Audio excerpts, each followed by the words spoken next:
is who we are. So this is the Heinlein Juveniles Panel. Clip on your lav mic.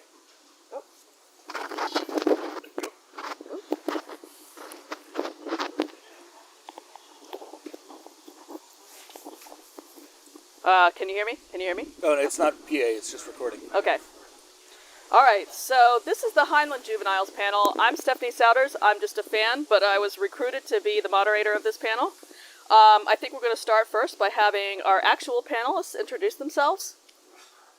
And also start off with what was the first Heinlein Juvenile you ever read? Oh, that's a good place to start.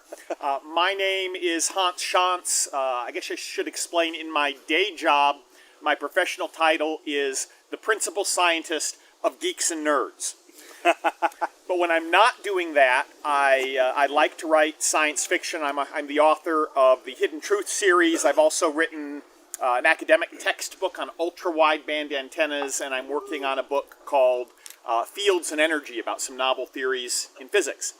Now, as for Heinlein Juveniles, when I was in 4th grade or so, my mom got me for Christmas these beautiful hardcover Heinlein editions. I think it was called, by Scribner's, Hudson River edition. There were 3 of them. There was Citizen of the Galaxy, Time for the Stars, which I was raving about, the twin paradox hard science yesterday, and Have Spacesuit, Will Travel. I don't remember which one of those I read first, but all 3 of them had a huge impact on me personally and in my career as a writer. My name is J. Daniel Sawyer. I'm on a one-man mission to revive the Heinlein Juvenile as a distinct literary form. To that end, I've written Hadrian's Flight, which is currently available on Amazon and everywhere else, and The Wolf of Venus, which will be releasing later this year. And I've written The Secrets of the Heinlein Juvenile. Jay, could you hold that up? Which Jay is holding a copy of there. You can get it right now on Kickstarter with some extra chapters in it, or you can wait until December when you can get it on Amazon and everywhere else. If you want to back the Kickstarter, it's at HeinleinSecrets.com. My first Heinlein Juvenile was Tunnel in the Sky, which my father handed to me the day that Heinlein died. And he realized that I had not heard the name Heinlein. So he had me pull the box down from the garage. He handed me Tunnel in the Sky. He said, when you finish this, come back for the rest. And I did. Travis Corcoran, as you know. The first Heinlein novel that I read, I remember I was in elementary school and 1st grade, maybe 2nd grade, and I had very much enjoyed pulling books from the science section and, the small elementary school library. So I'd read through the sort of 1950s Cars of the Future, the planets, the asteroids, what chemicals are, and the entire shelf, I'd gone through over a couple of months. And so I went wandering around the rest of the library, and I saw one book on the shelf that had a little atom on the spine, a library label atom. I said, oh, another science book. And the title was The Red Planet, so I knew it was going to be about Mars. So I pulled it home, and very oddly, it was a narrative. And I don't think I'd read any sort of fiction before. Certainly the first novel I'd read in, 1st or 2nd grade. And so was just blown away.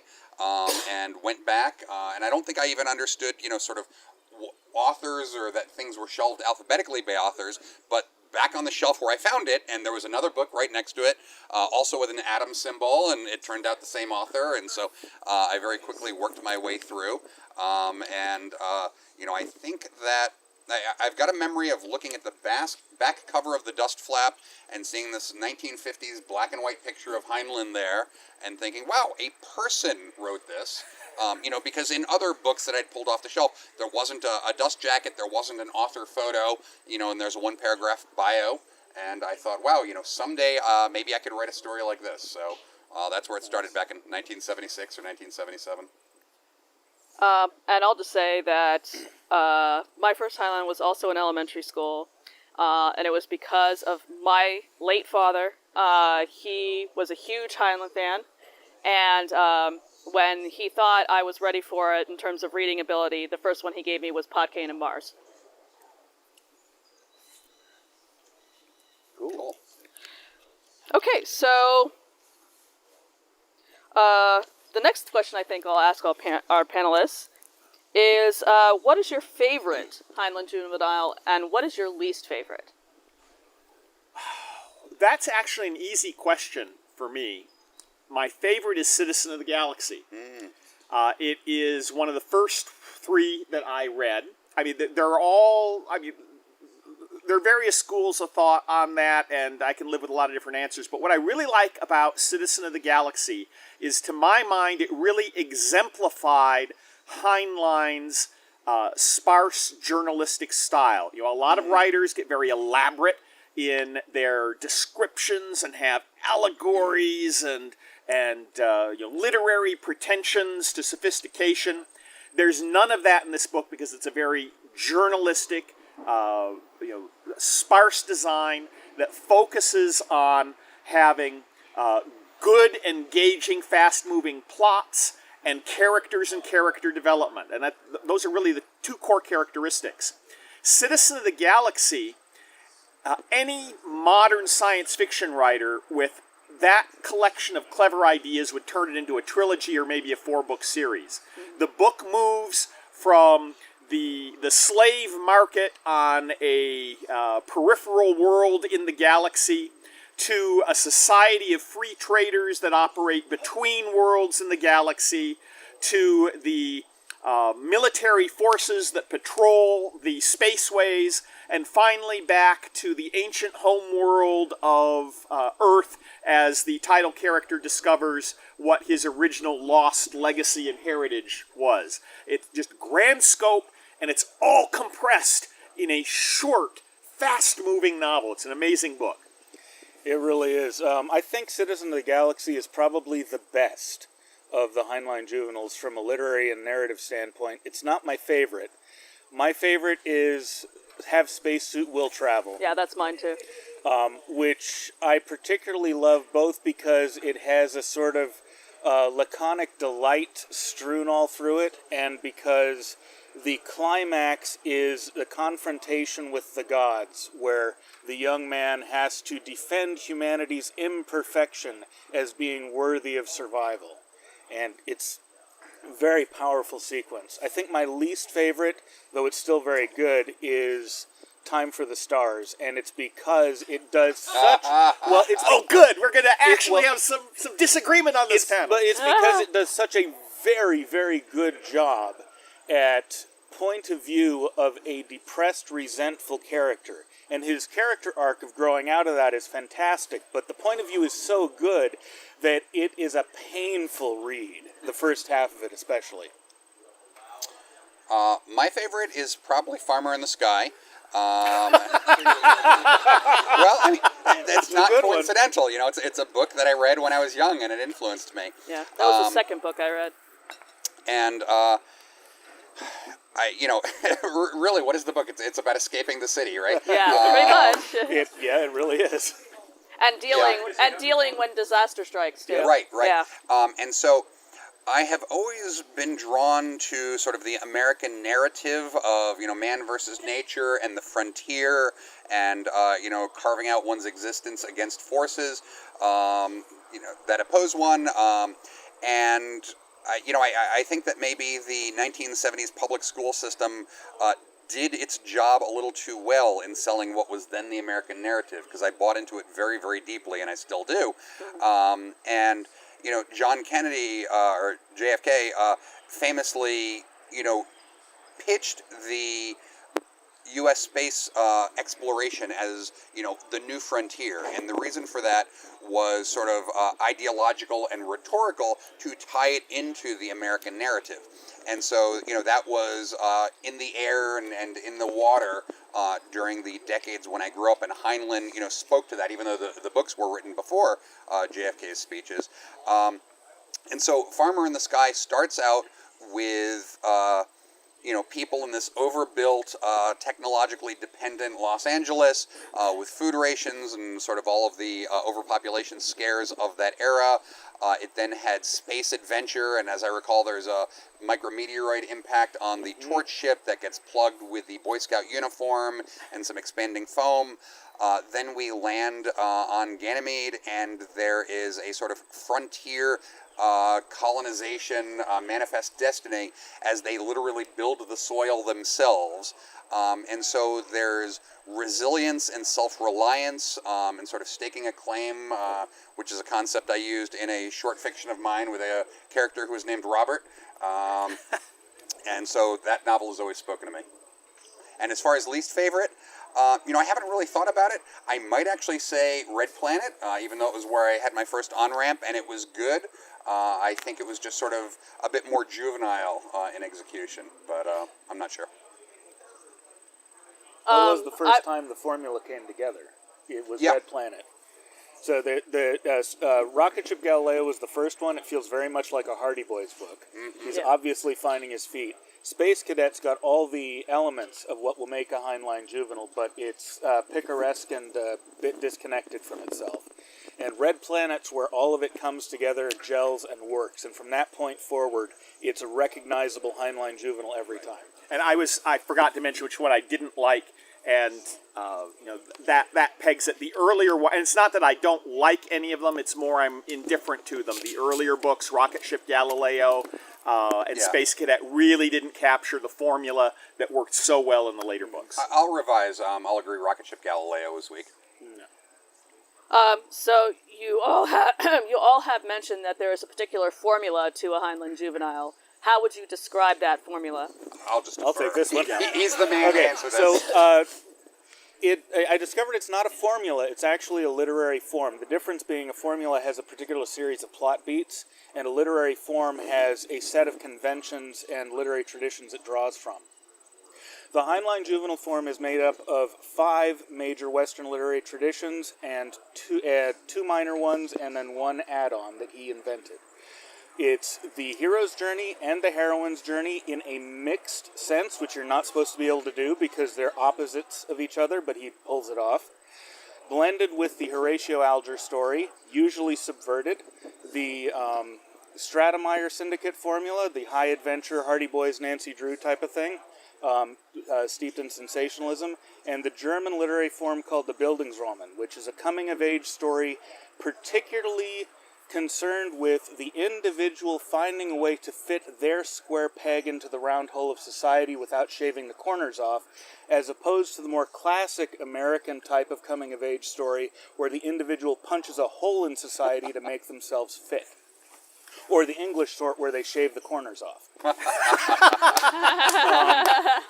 It's those plus a some kind of ripped from the headlines element of whatever a contemporary fad is, alien abduction or whatever, plus one other classic American mythic tradition like the Western or the industrial railroad labor dispute or something like that, all poured together and ended with something Heinlein pioneered, which I call the endless road. This is what gives the Heinlein Juveniles and a lot of his adult books their flavor.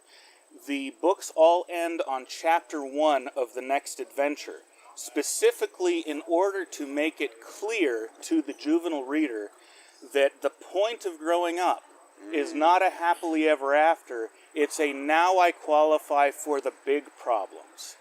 And so nobody gets a happily ever after, but everyone gets to be satisfied that they now respect themselves enough to be able to stand up in the context of whatever their culture is and take on the responsibility that is commensurate with the respect that they want.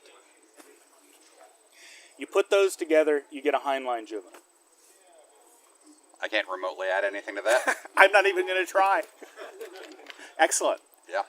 So do the panelists here believe that the Heinlein Juveniles would be attractive to a current-day audience? Yes. Oh, absolutely. Yeah. And they are. They've remained consistently in print for 70 years. One of the proudest moments I had as a first-time author, seeing my book, start to actually appear on lists, way down in the list, but on the list, on the Amazon bestseller list, was when I noticed I was ahead of Robert Heinlein. Wow. He was like number, I forget which one it was, but like Citizen of the Galaxy was number 78, and I was briefly number 76 or something like that. Yeah, well, And of course, he's doing that every day in and Right, out yeah. for 30 years after his death. And Yep. this is my best sales day ever. Yep. But yeah, he's Now, my proudest moment as an author was when I sent my first Heinlein Juvenile to the founder of the Westwood Bookstore in Hollywood, who was a personal friend of Heinlein's. And he sent me back a blurb that's on the cover of Hadrian's Flight. What Heinlein would be writing if he were writing today. Nice.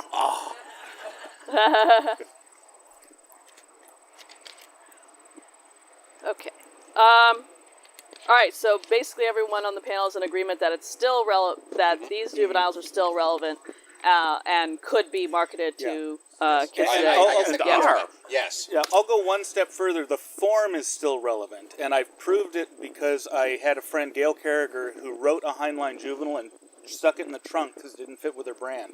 I bought the rights, I kickstarted a full cast audiobook of it, and it's done so consistently well that she's now talking about publishing the paperback on her own. And it's been one of the major moneymakers for my company for the last 10 years running.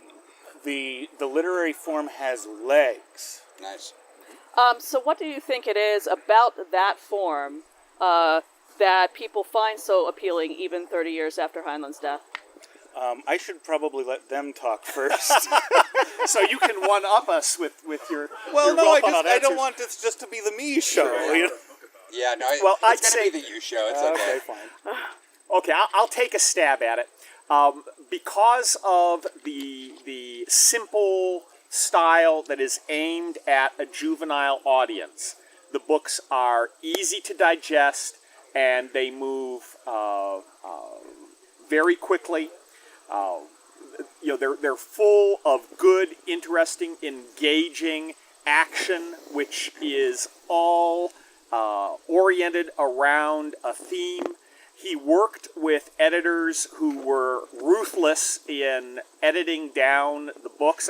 In many cases, you can see where they've republished Heinlein's original version of Podkayne of Mars or some of these other books. And they do have other elements which are engaging and interesting, but it's fascinating how when faced with this is too long, cut out 20,000 words, he managed to get it down to just a beautiful, short essence that is just does a perfect job of communicating the theme and conveying the action and showing you the character development and so forth. And even though there are neat elements that you can look at in the expanded versions and say, gee, it would have been nice if that were in the book, when you throw in all the other extraneous material, the ruthlessly edited down versions tend to hold up better than the original expanded I'd say version. the exception is Red Planet, where the expanded version makes the story work better. Well, Interesting. I don't know if you want to tell that story Okay. about the guns and the... I read that in your book. That was good. So my answer about what makes Heinlein's Juveniles relevant for a current generation is that they present realistic challenges that I think are plausible and good character-forming lessons and character-forming challenges. And YA fiction is, in general, about challenges for youth. One of the problems I think that we have right now in society is that helicopter parenting, helicopter schools, etc. You've probably seen the thing about free-range kids, and my grandfather could stroll over miles, and I could stroll over blocks, and my daughter can stroll over 2 backyards. Even growing up in the 1970s, I lived in a very large rural town that was like 80 square miles, and friends and I would get on our bikes and just, literally ride 12 or 15 miles and come home 8 hours later, and there were no cell phones, and my parents had no idea where we were, but, it's all going to work out. And the modern juveniles, Harry Potter is an example of what is the fantasy world. The fantasy world is you go to a regimented English boarding school. And, I only read one Harry Potter, so I don't know if they have uniforms or not. But this, to my mind, is very much an example of the constrained difference between 2010 and, my life in 1970s or Heinlein's Juveniles in, the 50s and 60s. He had in Farmer in the Sky the protagonist got on a helicopter with his Boy Scout troop, on page 1 or 2, and flew to Alaska to go camping for the weekend. And then later, I think he's, 16 or 17 or so, and he's out dealing with rock-crushing machinery, and he has adventures on Ganymede. I think these things are absolutely plausible, and I know that Hans is a scout leader, so, he's doing his part to maintain this old tradition where, boys go out with some adult leadership and oversight, but, out into the woods. And, if they can make a fire, then they can have hot food, and if they can't make a fire, then they're eating it cold. I think that, sort of culturally, and there was the talk the other night about superversive fiction, of not undercutting our society, but sort of inspiring it and speaking to the best of it. And so I think that Heinlein's Juveniles were speaking to a more normal message at the time, a message that was within the Overton window, and I think the same message is relevant today, and it's absolutely perfect for character formation and for realistic calibration of what the world is, but because the Overton window has shifted, he is right at the very edge, but human nature hasn't shifted, so I think his novels are still absolutely relevant. I think they're both right, and I think there's something else too. Two other things. Currently, YA is not written for children. It's not. It's written for adults who are on a nostalgia kick. And that started particularly with the Hunger Games and Twilight. Harry Potter was written for kids and sort of grew up with them. So the Heinlein Juveniles are targeted to a teenage audience. They just happen to be enjoyable to adults, as opposed to the other way around. And the other part, I think, that makes them still appealing is that they are not a power fantasy. Current YA are power fantasies, and they sell because we're currently in a cultural moment where agency at all levels feels like it's been removed from us. But in my opinion, hence the popularity of Marvel movies and whatnot. Everyone wants to imagine that they can be a superhero and save the world. In my opinion, if you feed someone without agency power fantasies, it's like giving a heroin junkie more heroin to ease withdrawal, or worse, giving a German in the Weimar Republic a hyperdose of nationalism to remedy their blues. The Heinlein Juveniles are competence fantasies, and their aim is, despite the greater scope of a lot of YA, their aim and the world that the readers are escaping to is decidedly more modest. It's not about, can I save the world? It's, can I save myself and earn my own respect? And that's the kind of the kind of struggle that every teenager goes through, and no teenager knows how to deal with it, because it's not the kind of thing that can be taught propositionally. It has to be learned experientially. And the Heinlein Juveniles do a very, very good job of capturing that struggle. My pet theory is that one of the reasons is that because Heinlein never had kids, he didn't have that invisible veil descend between parenthood and childhood that so many parents do when they have kids. Because they become responsible for the kids, they begin to forget what it was like to be a kid learning and doing all the risky things, and they just worry about the risk, because from an adult perspective, you can see the risk. And I think because Heinlein never had kids, he had an easier time than a lot of modern authors projecting himself back into that frame of mind and capturing it really, really well. I agree with all of that. I strongly agree with all of that. The part that I can speak to is it's not a power fantasy, it's sort of a competence, not fantasy, but a competence tutorial almost. In an aspirational. Yeah. And this ties in a little bit to the Horatio Alger stuff, where it talks about plausible on-ramps to adulthood for actual children. Which is not actually what the Horatio Alger books did. Agreed. They were capitalistic power fantasies to some degree. Yes, they were. And, I think a lot of us know the backstory of who Horatio Alger was and why he wrote what he did. Exactly. But a lot of his fiction was a young, industrious boy comes to the attention of a more powerful man who promotes him, which is actually a little closer to the modern institutional, regimentized worldview.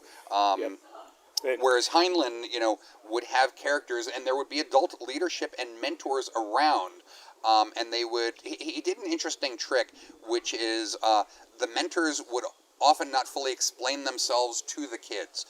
So you see this in. Spacesuit. I'm sorry? Yeah. In Spacesuit. Yeah, Half spacesuit for sure. Yes, you see it there, and I was going to say Starship Troopers. Yep. There's a scene where the protagonist, Johnny Rico, is that it? Is outside a room and hears two officers talking about, I didn't want to be in this position where I, have to do this, do that, but it's for his own good, and so forth and so on. So these are very real-world situations.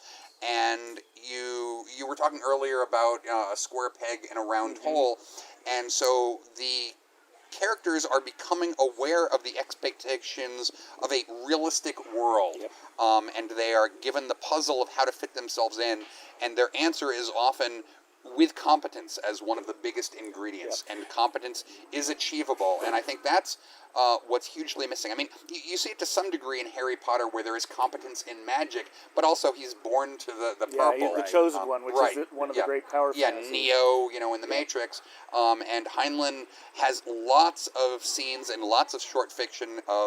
I was doing very poorly in calculus, so I stayed up after my shift studying.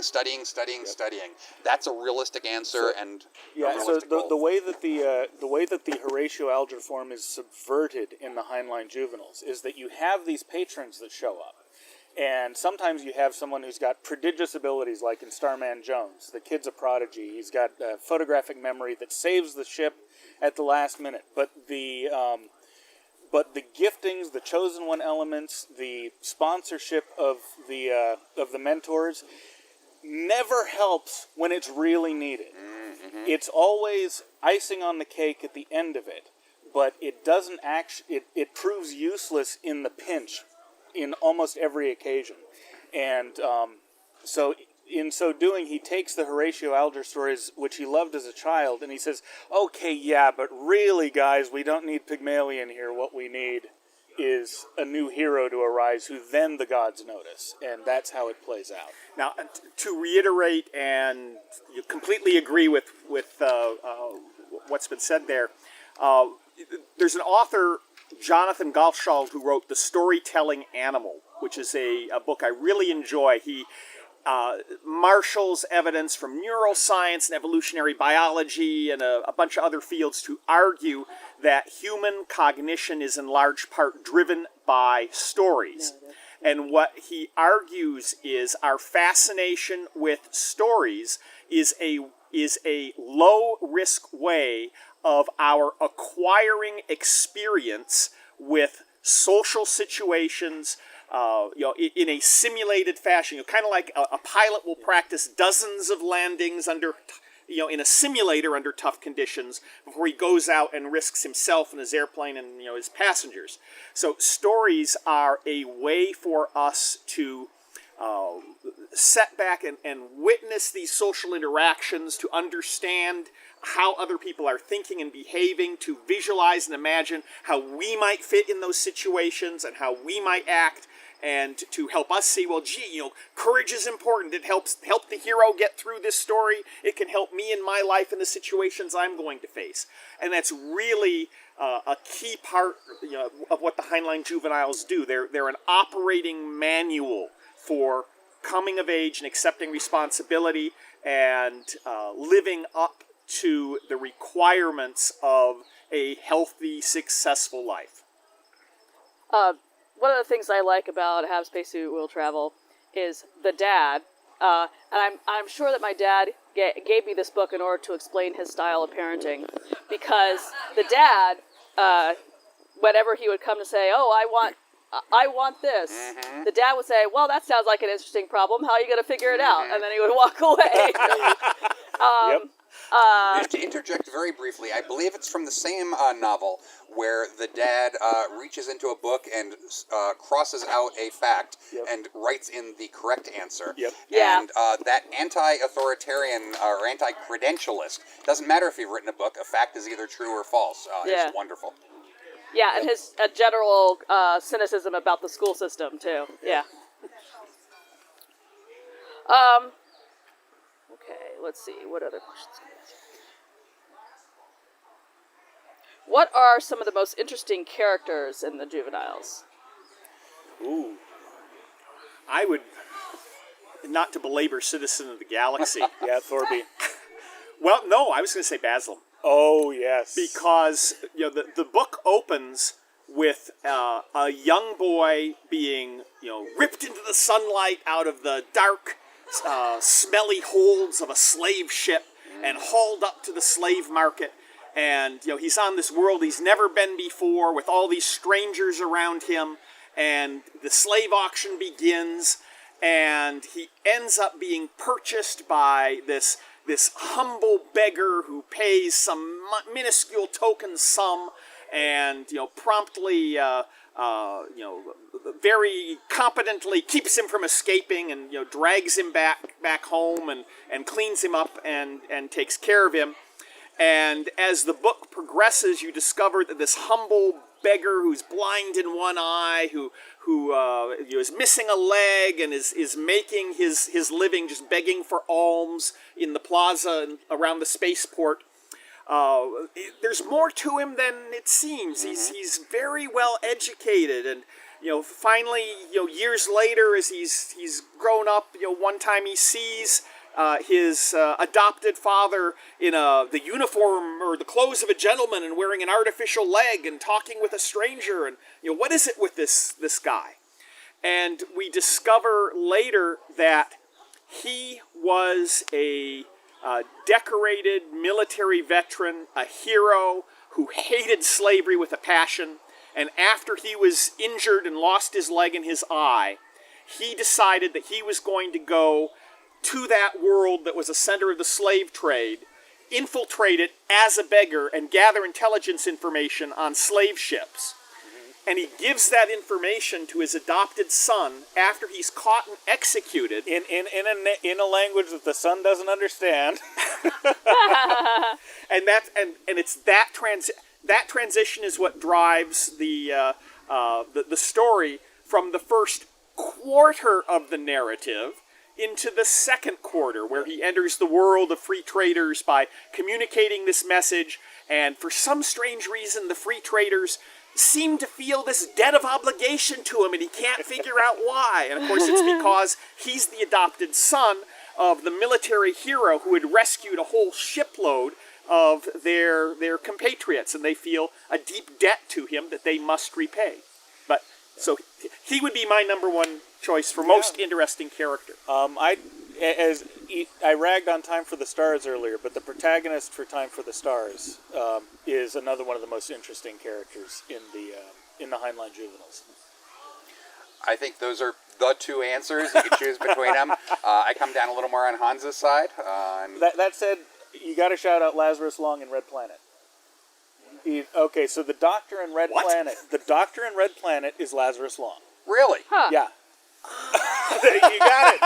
All the strange references to lives lived way before he should have been alive. He's redheaded. He goes around in shorts and kilts, and yep. Oh, and I still think that Hans's answer is the correct answer. But the Rolling Stones, the grandmother, yes. Hazel Stone. Oh, she's great. And Hazel Stone is a child in The Moon is a Harsh Mistress. Yep. Right. And so, obviously my novels were a love letter to The Moon is a Harsh Mistress. So I have a Hazel Stone-like young adult, Iwoma, who is a Nigerian daughter of a shopkeeper. And much as in Heinlein revisited her later in life, I will come back. Who walks through walls, she I shows will up revisit again. her. Yep. I think we had a question out here somewhere.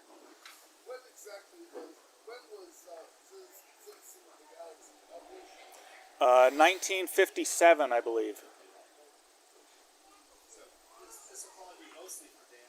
You mentioned in explaining before that Heinlein takes both the hero's journey and the heroine's journey, which aren't supposed to go together, but he does it constantly. Okay, so it's not just that they're not supposed to go together, it's their exact inverse of one another. So, ancient mythic thinking, right? You've got the dichotomous world, the male and the female, and there was a masculine story tradition and a feminine story tradition. Masculine story tradition was based on the maturation cycle of men and solar mythology, and the feminine story traditions based on the maturation cycle of women and lunar mythology. So we all know the hero's journey. In the heroine's journey, instead of heeding the call to adventure, the heroine is ripped from her home. Instead of encountering a series of challenges and mentors that he leaves behind, she acquires a coterie of alliances. Instead of dying and then rising again to face the ultimate challenge by himself, she goes into the ultimate challenge with the alliance, and the alliance itself is what defeats the great challenge. And instead of going home to find out that home isn't home anymore and I have to assume a new role or go back out on the road, she returns to having restored home to what it was and taking her rightful place again within it. So the way Heinlein combined these two things is he ran both of them simultaneously for each of the main characters. And the way he got away with this is that teenagers do not have access to the kind of social or physical prowess that it would take to actually do a proper hero's journey. So there's a hero's journey running through that's achievable, and then what should be a hero's journey running through that is not achievable, and that is achieved through the alliances made along the way. So a good example, since we've talked so much about Citizen of the Galaxy, Thorby's hero's journey involves going from being a slave to running the megacorporation that originally enslaved him in the first place. And his heroine's journey,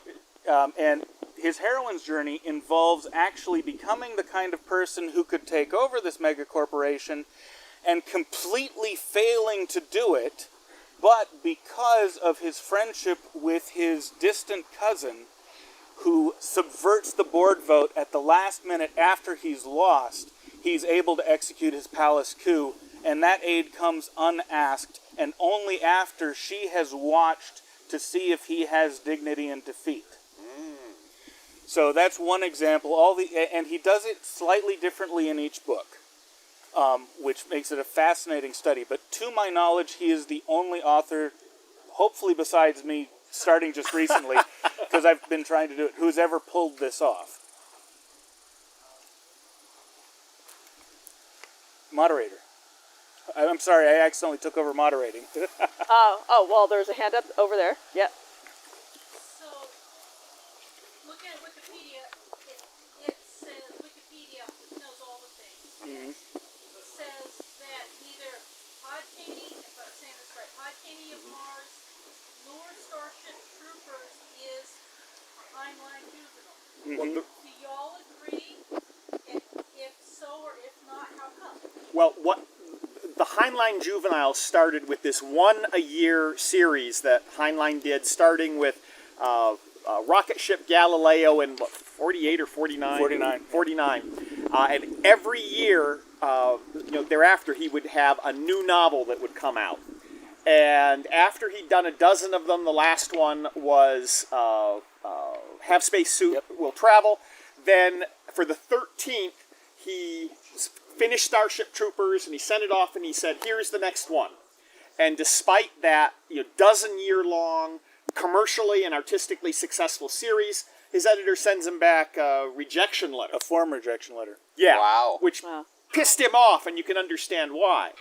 So he took that and he revised it a little bit to get it published, but it's still more or less that exact same juvenile style that he had written to. So I guess technically there are 12 Heinlein Juveniles in the purest sense. Starship Troopers is in the same style, and Podcaney of Mars arguably has a... Okay, so here where I'm going to disagree, but there's more to the Starship Troopers story.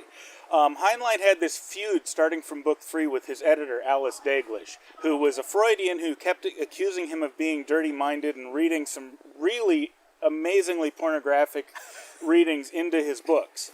And so about book 5, he started trying to get her to fire him because they had an option pickup. So anytime they bought a book, he was obligated to do another one. And book 8, things come to a head, and he decides to write what is also one of the best juveniles, the Star Beast, but loads it down with dirty jokes that the audience won't get, but are tailored to a Freudian.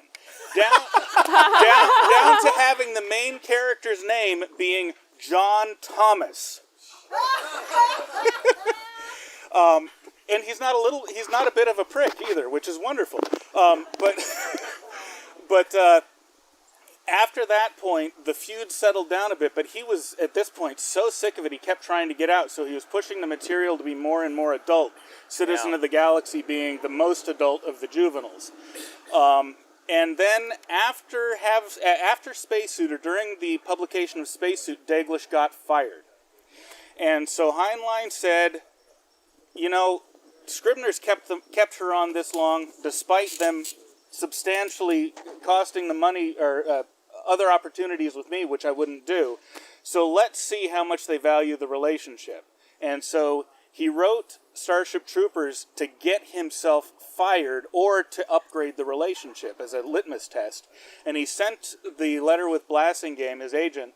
He said, I think they're going to bounce it, and if they do, walk across the street to Putnam's, which Blassingame did. But then they bounced it in the rudest possible way, so he said, I'm never working with them again. So an interesting thing. Oh, I'm sorry. But really quickly, so by my criteria of the Heinlein Juvenile as a literary form, Starship Troopers definitely qualifies, but it also has an added element of it's structured as a Socratic dialogue, or a series of Socratic dialogues. So it's like a Heinlein Juvenile plus. He's improvising on the form. Podkayne of Mars is not a Heinlein Juvenile. It's not written for children.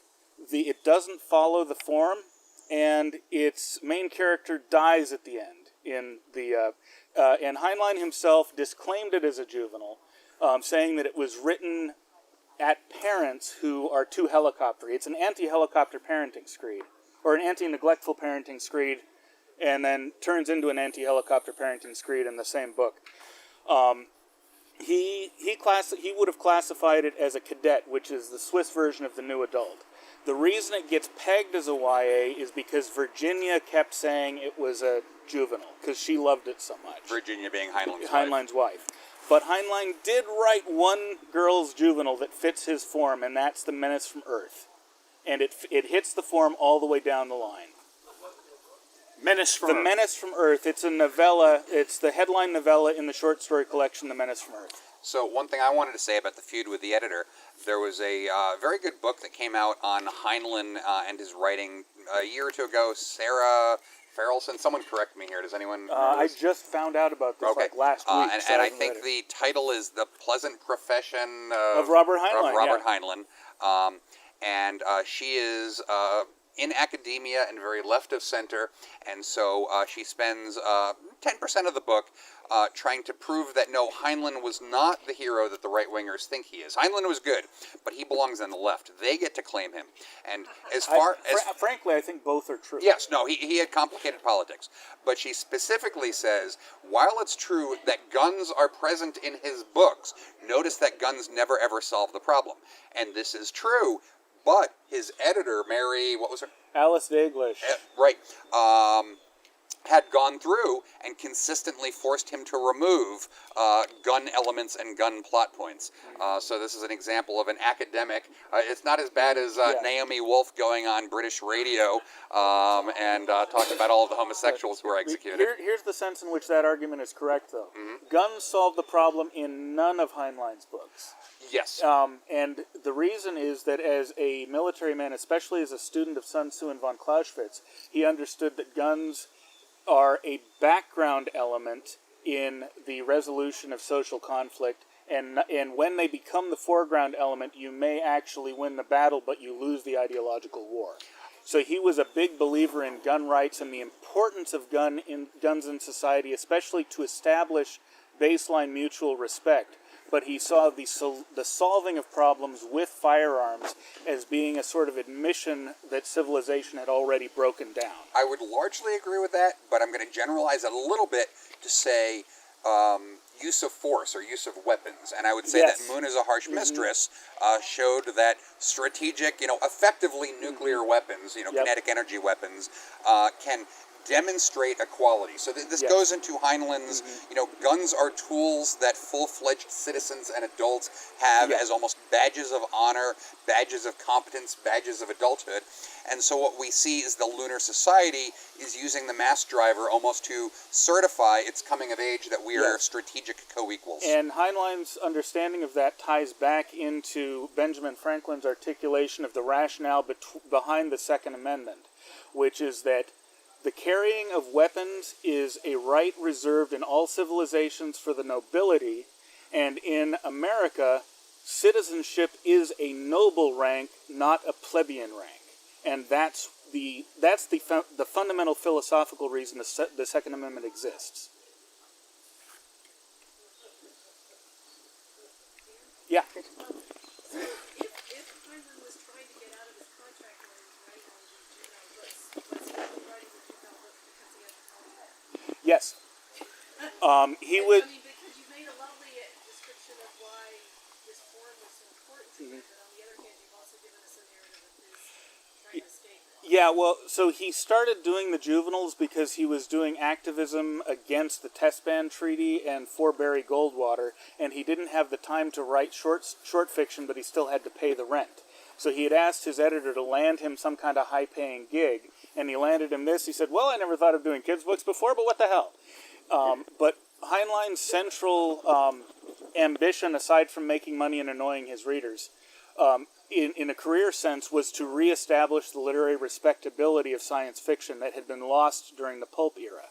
And so the moment he got his hands into this form, which he was, by the way, the first, as far as I'm aware, the first science fiction writer to write novels aimed at a juvenile audience as a science fiction YA. He determined to bring to it the kind of literary respectability that the German Bildungsroman and the English boarding school stories had. And so he threw himself into developing the form. In every single book, he was trying to make it better and more long-lasting. And it's really interesting, though, how, given the constraints of the juvenile framework that he had to operate in, how he really rose to the occasion. I mean, he wrote other good books, and I'd say Moon is a Harsh Mistress is one. I'm really fond of Doorway into Summer. That's and one of my very favorite. Puppet Masters. But in each case, I really think the juveniles are more finely crafted I agree. than his other novels. I don't agree, but I think the juveniles are better. They're for a broader audience. His later books are they're a secondary form that he invented. I'm going to argue in a future book. Hopefully, the Kickstarter will get to the level where I can write it now instead of in a few years. But the later books are aimed at a very specialized audience, as opposed to the more general audience that his early books are aimed at. Chris? Your follow-up comment there may be the answer to this, but I wanted to ask, given that in the 1950s and 60s, children's entertainment did not include iPads, Candy Crush, and to what extent in the modern market is a kind of juvenile-focused line of works like Heinlein produced viable commercials? You can J.K. never. Rowling. J.K. Rowling. But a priori, in the entertainment business, you can never answer a question like that. You have to prove the market, and even in niches where the medium itself may not be as popular as it once was, you always have the occasional breakout like Rowling or like Stephanie Meyers, who who will resurrect a previous form and give it new life. So the baseline answer might be that the basic market the dependable market that you could expect maybe ain't there anymore, but the potential breakout market, the lottery playing market, is and probably always will be.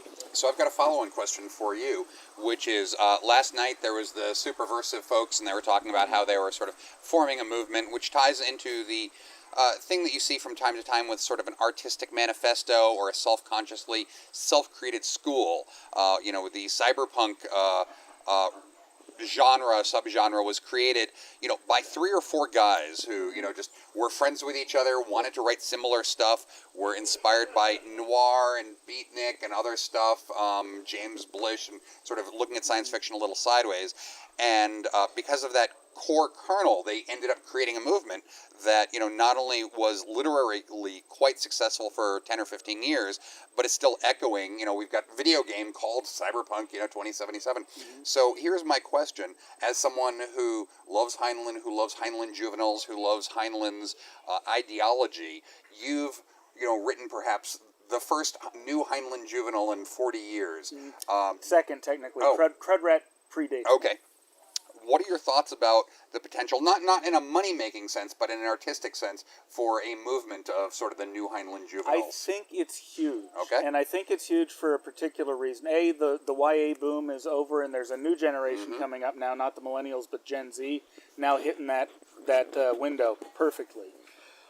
Secondly, we've had, and I am definitely a child of the 90s. I love deconstructed fiction. I love subversive irony.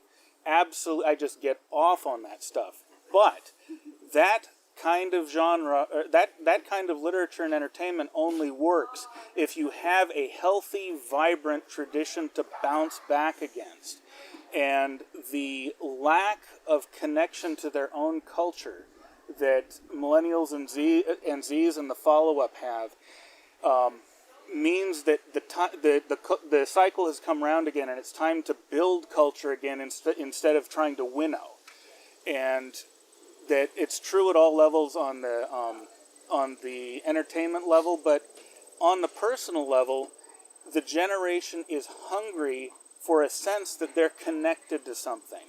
My nieces and nephews are Gen Z, and they're desperately trying to bootstrap their own identities from scratch because they don't have the sense that they're part of a civilization that goes back 6,000 years. And I think that books and films and other forms of entertainment that begin to reconnect them to their roots and give them ground to grow in, and give them something to say yes or no to, or I like that and I don't like this, and I'm going to be a conscious agent in my own life instead of trying to invent myself from scratch. I think that the time is right for anything that does that to find a willing and desperately thirsty audience. I think that's a good place. I don't want to cut you off, but Well, no, I'm done. I didn't know if there were... think that's probably a good place Okay. to stop. Well, if anyone I else think wants to talk more about it later, I'll be around after I'm off panels. and support Van's Kickstarter for sure. HeinleinSecrets.com. Easy to find.